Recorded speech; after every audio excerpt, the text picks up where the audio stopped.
அனைவருக்கும் வணக்கம். வக்ஃபு வாரிய சட்ட திருத்த மசோதாவானது சென்ற மாதம் ஆகஸ்ட் 8ஆம் தேதி மக்களவையில் தாக்கல் செய்யப்பட்டது. அப்பொழுது அதற்கு கடுமையான எதிர்ப்புகளை எதிர்க்கட்சிகள் தெரிவித்தனர். அதாவது அரசியல் சாசன சட்டத்திற்கு எதிரானது என்றும் இஸ்லாமிய மக்களுக்கு எதிரானது என்றும் அவர்கள் ஆட்சேபனை தெரிவித்ததை அடுத்து வக்ஃபு வாரிய சட்ட திருத்த மசோதாவானது கூட்டு பாராளுமன்ற குழு ஆய்வுக்காக அனுப்பி வைக்கப்பட்டுள்ளது. இதற்கிடையே வக்ஃபு வாரிய சட்டத்திருத்த மசோதாவிற்கு ஆதரவு எதிர்ப்பு எவ்வளவு இருக்கிறது என்பதை அறிவதற்காக லோக்கல் சர்க்கிள் என்ற அமைப்பானது ஒரு சர்வே நடத்தியுள்ளது.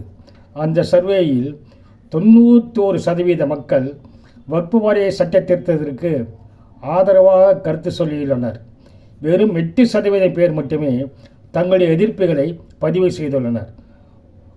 388 மாவட்டங்களில் 47,149 பேரிடம் கருத்து கணிப்பு கேட்கப்பட்டது. அதில் இந்துக்கள் 34,540, முஸ்லிம் மதத்தைச் சேர்ந்தவர்கள் 7,213 என்று லோக்கல் சர்க்கிளின் தலைமை அதிகாரி சச்சின் தபாரியா அதன் முடிவுகளை வெளியிட்டுள்ளார்கள்.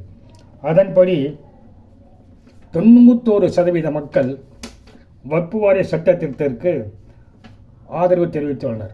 மேலும் ஒரு அரசு நிலத்தை வக்ஃபு வாரியம் உரிமை கொண்டாடினால் மாவட்ட ஆட்சியர் தான் அது குறித்து ஆவணங்களை சரிபார்த்து முடிவு செய்வார் என்பதற்கு 96% மக்கள் ஆதரவு தெரிவித்துள்ளனர். அதேபோல வக்ஃபு வாரியத்தின் தீர்ப்பாயமே தருகின்ற தீர்ப்பு இறுதி தீர்ப்பாக ஏற்றுக்கொள்ள முடியாது என்பதற்கு எதிர்ப்பு தெரிவித்து மாவட்ட நீதிமன்றம், உயர் நீதிமன்றம் மற்றும் உச்ச நீதிமன்றத்தில் தீர்வு காண முடியும் என்ற சட்ட திருத்தத்திற்கு 93% பேர் ஆதரவு தெரிவித்துள்ளனர்.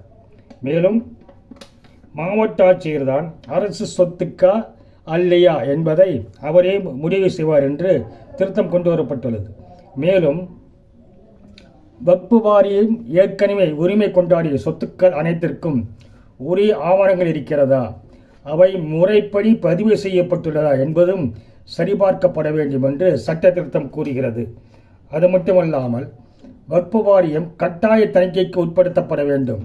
அதன் அறிக்கையை இணையதளத்தில் பதிவேற்றம் செய்ய வேண்டும். வக்ஃபு வாரியத்தின் அனைத்து ஆவணங்களும் டிஜிட்டல் முறையில் மாற்றம் செய்து பொதுவெளியில் மக்களுக்கு பார்வையில் வைக்க வேண்டும் என்று இந்த புதிய சட்ட திருத்த மசோதாவானது தெரிவித்துள்ளது. அதாவது வக்ஃபு வாரியம் இந்தியாவிலேயே 3வது பெரிய இடங்களை சொந்தமாக வைத்துள்ளது. அதாவது இந்திய இராணுவம் மற்றும் இந்திய ரயில்வேக்கு அடுத்தபடியாக வக்ஃபு வாரியத்தில் மட்டும் 9.4 லட்சம் ஏக்கரும் சுமார் 8,70,000 சொத்துக்களும் உள்ளன. இதன் மதிப்பு 1,20,000 கோடி என்று மதிப்பிடப்பட்டுள்ளது. அதேபோல வக்ஃபு வாரியத்துக்கு யார் நிலங்களை தானமாக தர முடியும் என்றால், ஒரு முஸ்லிமாக இருந்தாலும் அவர் 5 ஆண்டுகள் இஸ்லாமிய பாரம்பரியத்தை பின்பற்றி இருக்க வேண்டும். அவர்கள் மட்டும் தான் வக்ஃபு வாரியத்திற்கு இடங்களை தர முடியும் என்று இந்த சட்ட திருத்த மசோதாவானது சொல்லியுள்ளது. பொதுவாக சட்ட திருத்த மசோதாவிற்கு ஆதரவாக 91% மக்கள் ஆதரவு தெரிவித்துள்ளதாக கருத்து கணிப்பு வெளியிடப்பட்டுள்ளது.